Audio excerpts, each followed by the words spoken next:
welcome to the channel. I just realized I want my love drum over here on the left. Kind of evens it out.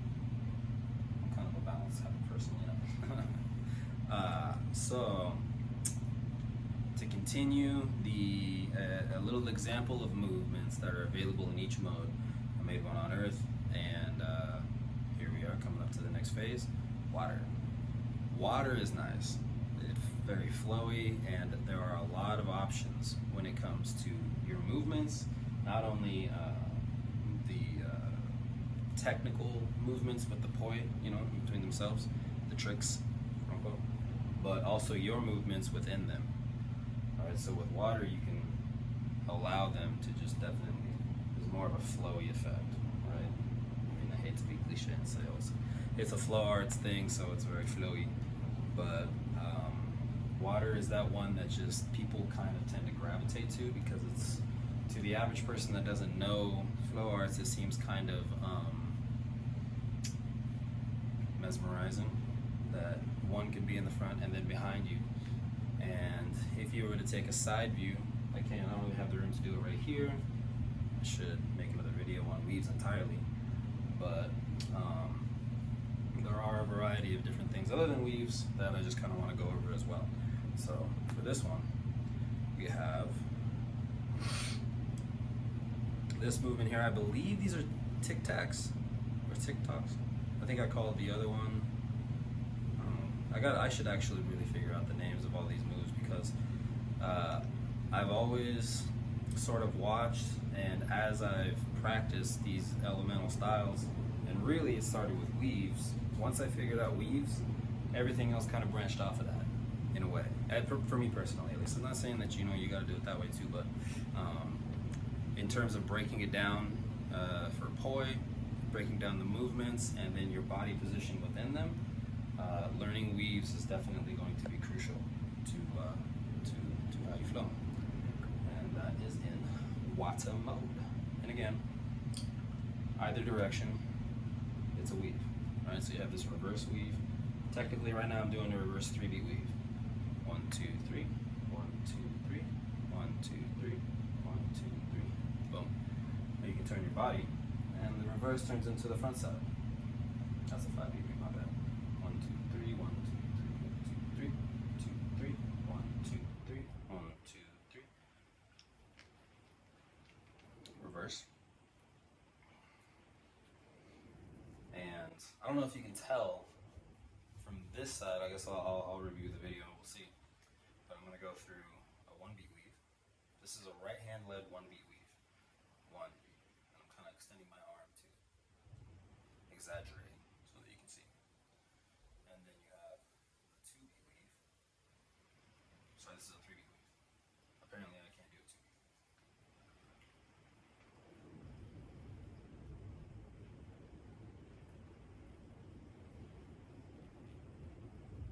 But a 3-beat weave is pretty easy. And actually, there is no 2-beat weave, is there? It's just the 1, 3, and the 5. 2, 3, 2, 3, and then a 5 is it's a little bit tricky at first, but once you understand the idea behind how you're supposed to let things tangle and untangle, it becomes very second nature. The trick with 5-beat weaves is doing it backwards. Oops. Backwards 5-beat weaves are tricky. I don't know if you can hear the wind howling. We got a storm coming in. This is another reason why I'm in my room. I kind of prefer this. If I had a little bit more space, I might move this little altar. But just water.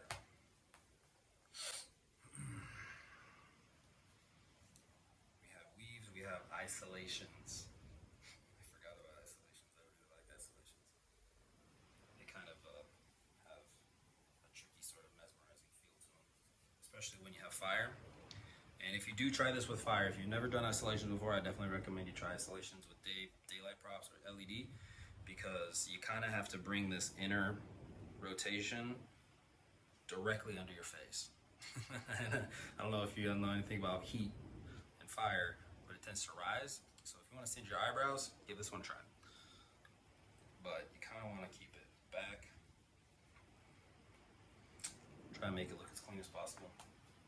Obviously, you're gonna I'm gonna mess up the other side because I'm doing an instructional video. This side is not quite my native isolation side. This side is a lot easier. I should practice my other. The other thing is stalls tend to behave a little bit differently in water. For instance, one is up, one is down every time. And you can change the position to get essentially different stalls, right? Up stall, down stall, outside, inside, inside, inside, box, something.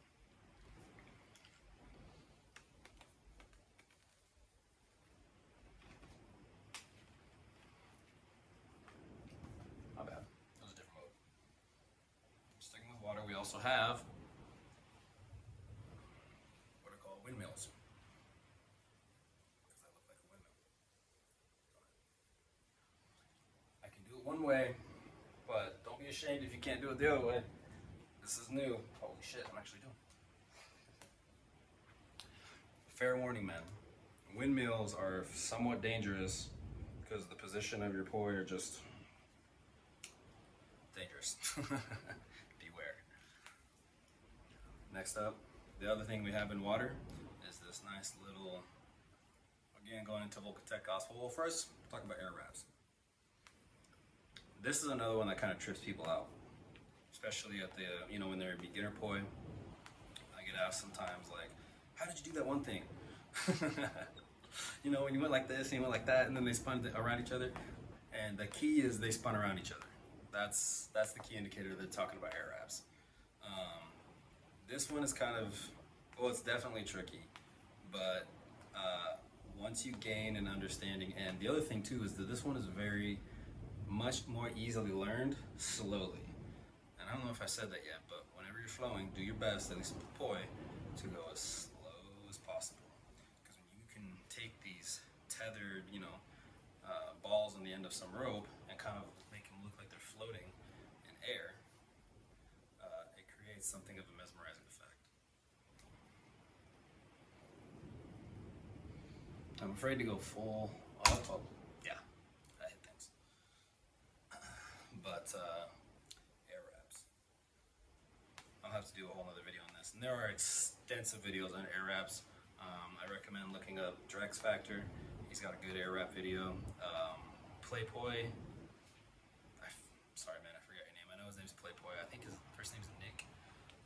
He's got a fantastic series of YouTube videos on air wraps, and I think his videos are the ones that help me out the most with them. So definitely check them out. And if you want, I can do my best to show you as well.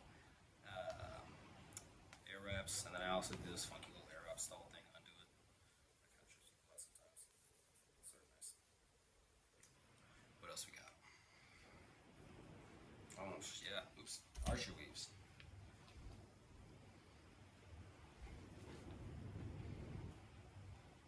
Archer weave.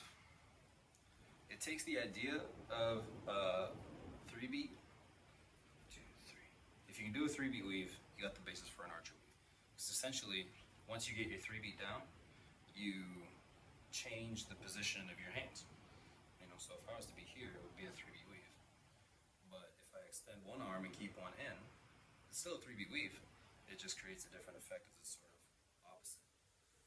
And from here, you can sort of continue the motion downward and then do the reverse 3-beat weave on the other side. So the reversal for that balance, that evenness, I'm all about it. And I should practice this side more. I'm obviously not quite as practiced here. Back to the windmill. I don't know if you noticed that, but just kind of up and over my head. Windmill. Archer. Tic-tac. Tic-tac. Tick-tock. Some sort of... I wouldn't call it a meltdown. I forget what meltdowns are. I think the meltdowns go from like windmills and then something else. I don't know if I quite learned those ones. But it goes very nicely if you remember. You have your one hand extended, one hand close to your body. Bam.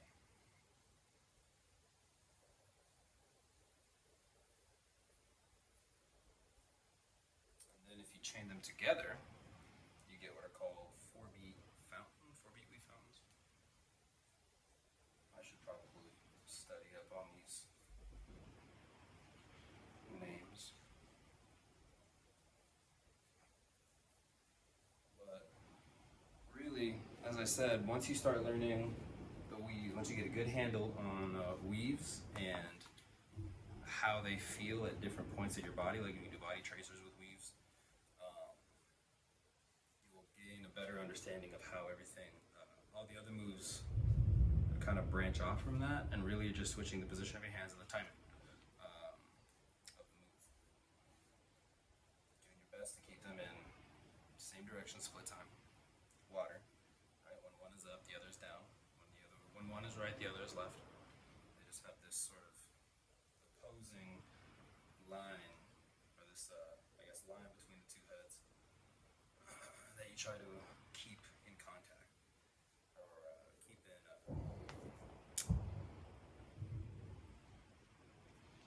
Keep in contact. Yeah. I'll think of it. I'll think of the word I'm looking for.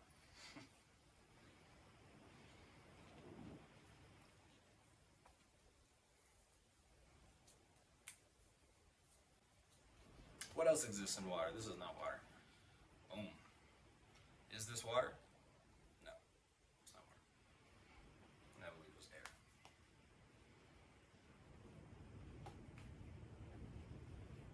I find myself as I'm doing these, it's tough to think about what to flow with, trying to remember everything that you have practiced. Because like I said, when I'm actually flowing, I'm not thinking about, okay, I'm going to do this move, and then I'm going to do that move, and then I'm going to do this move and that move. I do my best to be as connected as possible with the prop itself, or themselves. And as you're listening to the music, kind of letting it come out through you, my mind is not necessarily on names as much as it is on the movement of these props around me. You know, I'm not worried about Vulcan Tech Gospel. I'm not worried about, the correct name for things. I just like the way they feel when they go like this.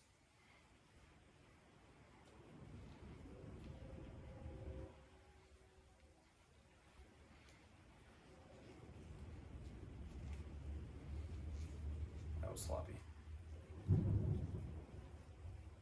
Up. Pedal out. I forget what these are called. I think this is some kind of flower, in-spin flower. Pedal out. They isolate and pedal outwards.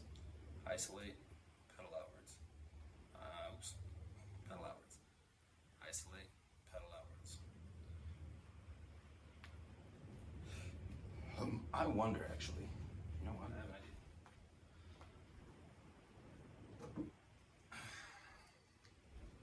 This is a guitar tuner practice tool. It's pretty fantastic, and it's also got a metronome. How do I get to the metronome? There we go. 4-beat.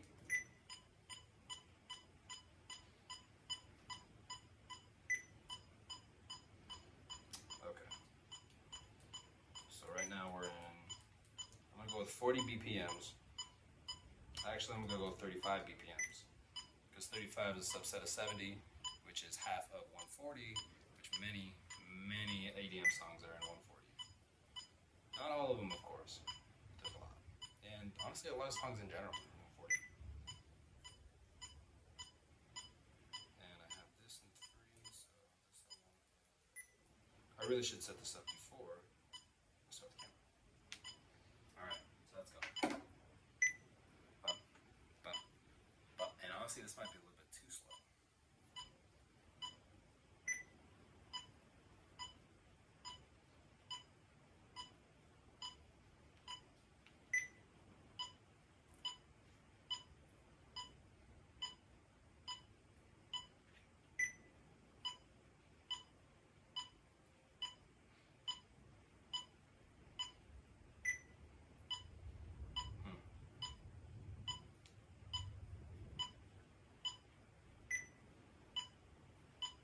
Catch it. Up.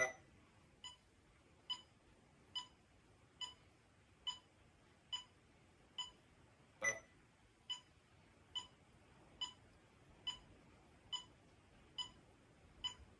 Up. Oops. Bad. I'm gonna redo this video. Or you'll just cut that. Cut.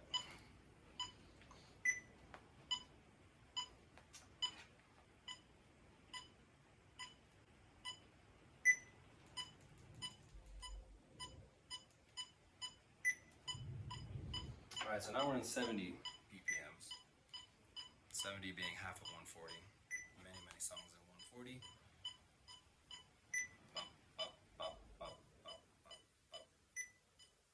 So as you can see, every beat I'm trying to time to go outwards.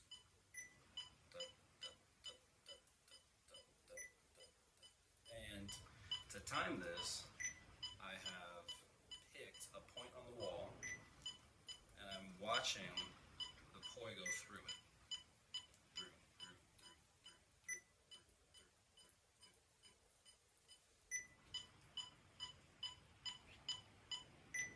We'll see how it looks in the video. Honestly, I'm not really sure what I look like. I probably don't.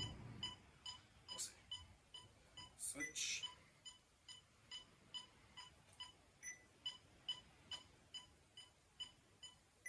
Bring this arm a little bit closer. And keep in mind when I'm counting, it's not just one point I'm counting both of them. As they go past my line of sight, the point that I picked on the wall. 1, 2, 3, 4. 1, 2, 3, 4. 1, 2, 3, 4. 1, 2, 3, 4. And maybe easier for demonstration if I just did it regular. Instead of trying to do harsher. 2, 3, 4. 1, 2, 3, 4. 1, 2, 3, 4. 1, 2, 3, 4. 1, 2, 3, 4. 1, 2, 3, 4. So forth and so on. You can see how having this kind of structure to your practice gives it a point. You know what I mean? A purpose. And don't get me wrong, there's always a time to just express, like, let it out, you know? No music, don't worry about timing, don't worry about this, that, or the other, and just play. 100%, if that's what you want to do, go for it. But if you feel like you've hit a plateau in your movements, a plateau in your, you know, quote-unquote expression, and you feel like maybe you're just doing one move after the other, and then you find that you're doing the same sequence over and over, my recommendation would be to break each one down and do your best to keep in time with your points of action or your points of interest, incidentals. I'm sure there's a good VTG name for it. I got a friend that's got a book. He loves that damn thing, and I gotta get with him and see if I can learn any terminology, retain any terminology, because there's a lot to learn. But yeah, I would say if you feel like you're plateauing and you are kind of looking for another way to, I don't want to say level up, because everybody's got different requirements for the levels, but this, I think, definitely helps give you a basis for what could be considered a flowy vibe to your presentation, to your flow, to your expression. And when you start doing this, the other thing you start to notice, you break each one down individually, you start to work in the moment, and you just kind of forget about the sequences. You do your best to forget about trying to do one move after another, and just focus on the feeling. And feeling like you want to go from one feeling to another feeling based on what you're hearing, you know, you kind of walk that fine line between hot and cold cognition that could be considered where flow is. Just kind of my thoughts on it.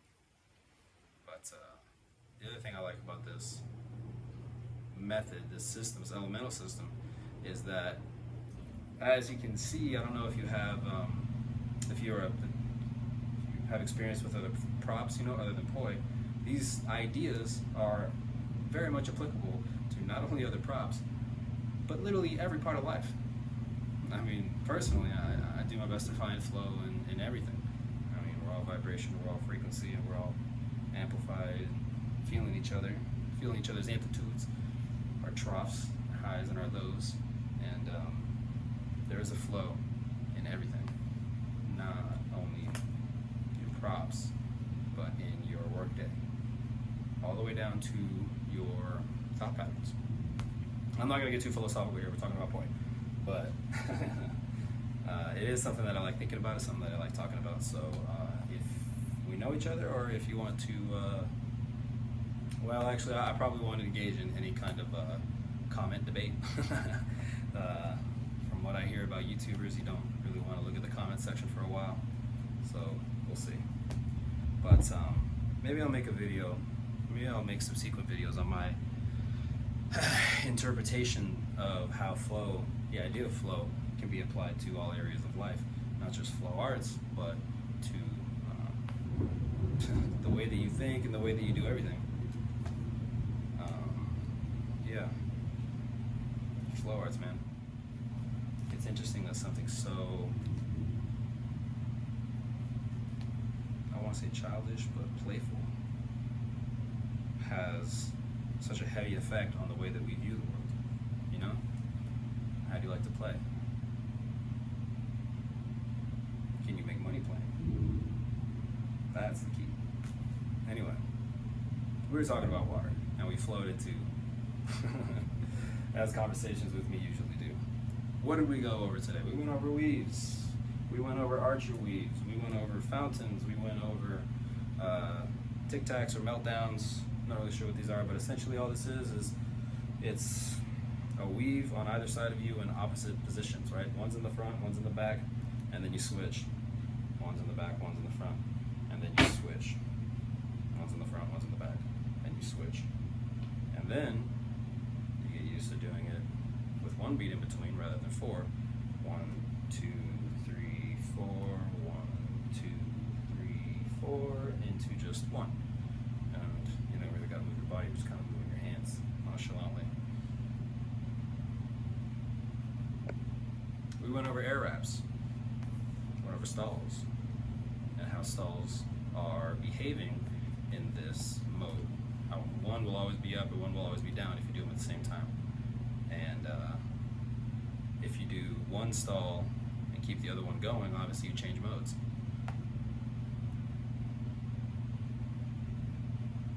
More on that in the future. But yeah. Oh, I forgot about spiral wraps. How could I forget about spiral wraps? These also exist in water. They're a lot of fun to do. Pretty easy.